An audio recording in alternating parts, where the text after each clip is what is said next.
Ever wonder why your shots feel weak, floaty, lacking in energy? It's all about your swing plane and golf ball compression. Let me show you how to strike it like you've never experienced before. Goodness me, have I got a big video for you today. Hold on tight because this is going to get deep. Angle of attack and club path are two huge ingredients that change the way you feel contact with the golf ball. Face rotation is also a big conversation with so many, rate of closure and all that nonsense. When TrackMan measures the club head, all TrackMan is measuring is the physical sweet spot. And I've spoken fleetingly about how the grip is not measured when it comes to TrackMan. Today I want to talk a little bit more about that.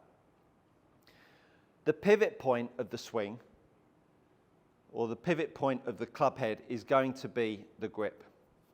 So this circle that hangs out around me here is seen only as the outside part of the circle, the radius of the circle. The pivot point of the circle is the center of that circle. Now, depending on where the grip is, it will either make the circle stand up or it will make the circle lie down. And a good way of showing you that, not only by the graphic, but also by this hula hoop here. So the circle that we create when we set up to the golf ball, in this instance with this hula hoop, is only being measured by the outer portion of the hula hoop. When I make that hula hoop perfectly parallel to the floor, are you able to see that the pink point of the hula hoop and the yellow point of the hula hoop are very much in and in? If I put an alignment stick on that hula hoop parallel to the ball line, can you see that the pink and yellow portions of that hula hoop are very much in and in? Now what I'm going to do is I'm going to put the alignment stick underneath the hula hoop,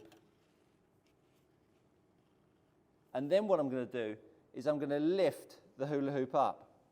And as I lift the hula hoop up and I keep moving the cane in the same point as the hula hoop, are you able to see that the more I lift the handle up, can you see how my club path becomes less in and in, doesn't it? So as a golfer stands their circle up, the less our golf swing will have in and in. Now the other ingredient that this affects is angle of attack. Can you see that the height of this yellow portion of, or should I say the pink portion of this circle relative to the ground is much lower than it is here. So it also has a height change. And the center of the circle is managing both how much your club head arcs in and also how much it hits down. There is also another massive portion to this, and one that we've got a club head that's heavy and one that the club handle is very light. Now when we set up to the club and golf ball, this is our start point. If our start point is here, so I've drawn a line straight down from the grip and I put the sweet spot out to the golf ball. Because the golf ball does not move, we have the opportunity to move the handle closer to the golf ball, but yet the golf ball, because it's not moving, the circle is not only becoming more upright, as I just explained by the hula hoop, making the club path much straighter and less arced in and in. Because this is happening dynamically, and what I mean by it's happening dynamically, that the club is swinging, as the club is swinging, if all things stayed equal, that handle started in the same point and that club head swung out and in at the same point, the circle, the path of that club head relative to the grip would be the same at this point as this point. It's staying the same. If I now move the handle up and the handle started at this point and the club head swung around that pivot point consistently, all things would stay equal. So the handle starts in the same point and the club head swings off of the grip at the same point. So too at this point here, where the shaft is now more horizontal, the club's arcing in and in. That's with the grip staying in a fixed point. But what we have so often in golf swings, we have the grip starting like so, the club swings back, the handle moves forwards, and the club head now swings back in. What's occurred is that the grip has started in one point and returned back to a second point. The differential between where the grip started and where the grip returned back to has made that club head arrive more inside than it started. Yet the golfer can still navigate the path very straight. Now this change between the grip at the start and the grip at impact is going to compromise your face angle. So when I start here and I move the grip towards the ball, keeping the club face in the same position, if I put the handle and the head in line with each other, that club path has a much better chance of returning back to straight. I put the handle and the grip back in line with each other. As I move the handle forwards, if I kept the handle at the same point, look at how much that club would swing inside out. Inside out.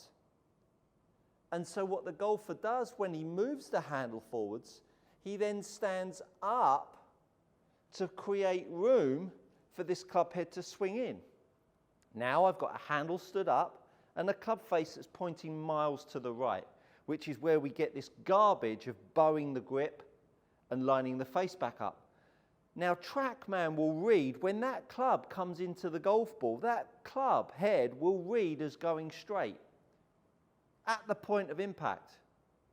But because it's not measured the grip from where it started and where the club head returned back to, it does not take into account that you've moved the start point relative to where it was at impact, which changes the path line.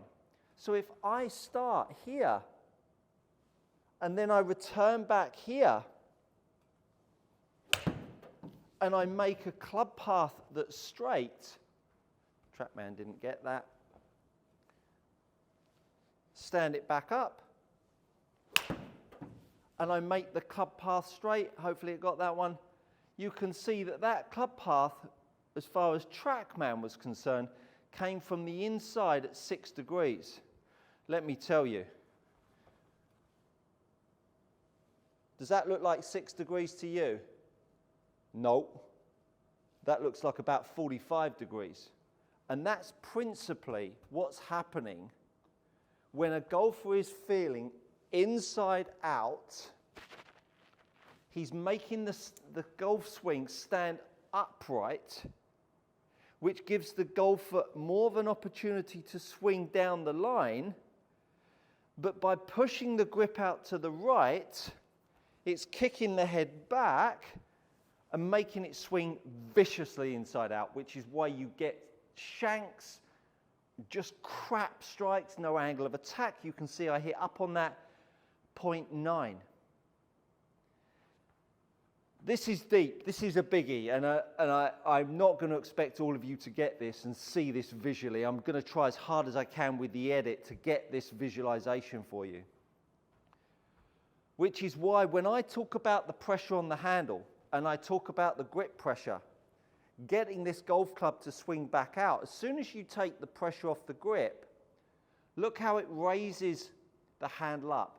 And as soon as it raises the handle up, it will kick the head back. It will kick the club head lower to the floor, and it will kick the head back because you've made the circle more stood up, because you're driving the handle out to the right, because you believe that that is the way to shift your path. So when we start here, and a good way to feel this, if I lift the grip up, as I lift the grip up, look how the club head is kicking back inside. Club head's kicked back inside. Look at how violently inside out that is. Is there any wonder why you all then finish with early extension? Because the handle has stood up. But I can't reiterate enough that dynamically, when this club is swinging, when you're moving the grip closer to the ball line, look at how much inside out that club path is. It's not 6 degrees inside out.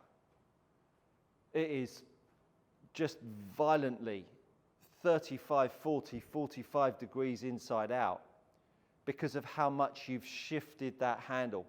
The beauty is that the golfer has the opportunity to pull their arms in, pull their arms in. Look at what happens when I pull my arms in, how much I can make that club swing to the left.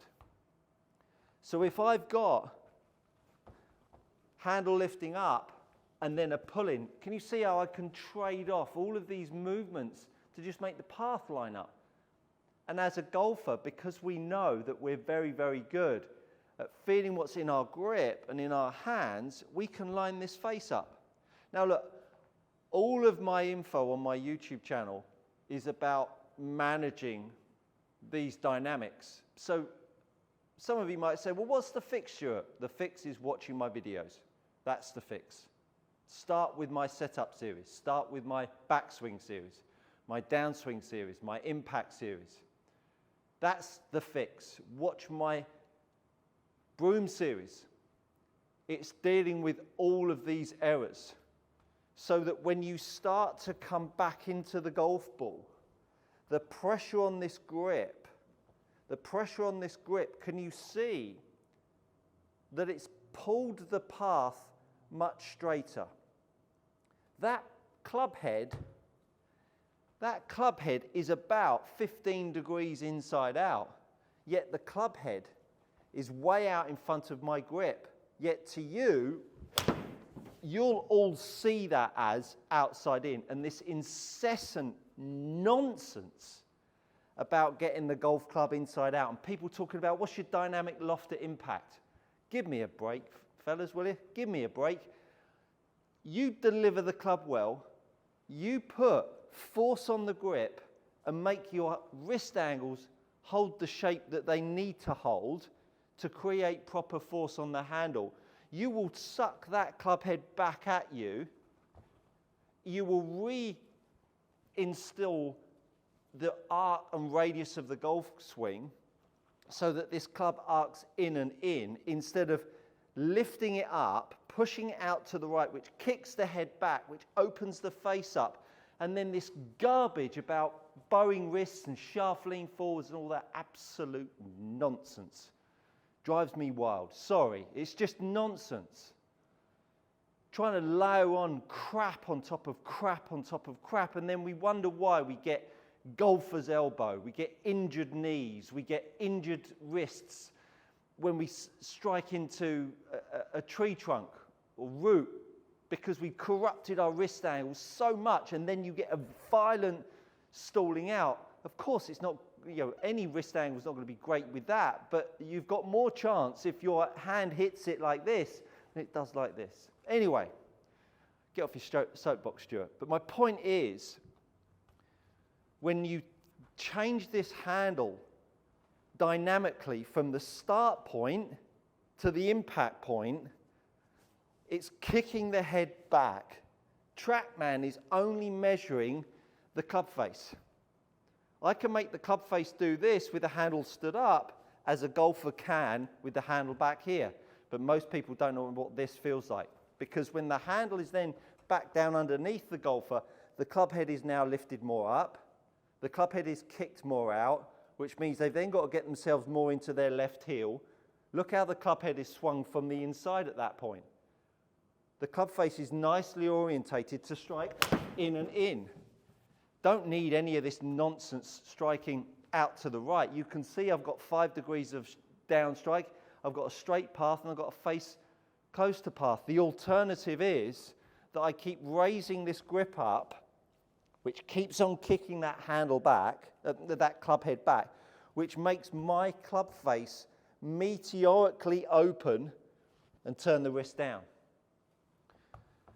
So the fix is that pressure on the grip that I keep on talking about. Keep on seeing how the pressure on the grip keeps elevating the club head up, keeps me sitting back, which allows me to use my left heel, which allows me to start to accelerate the right shoulder around and moving into the shot.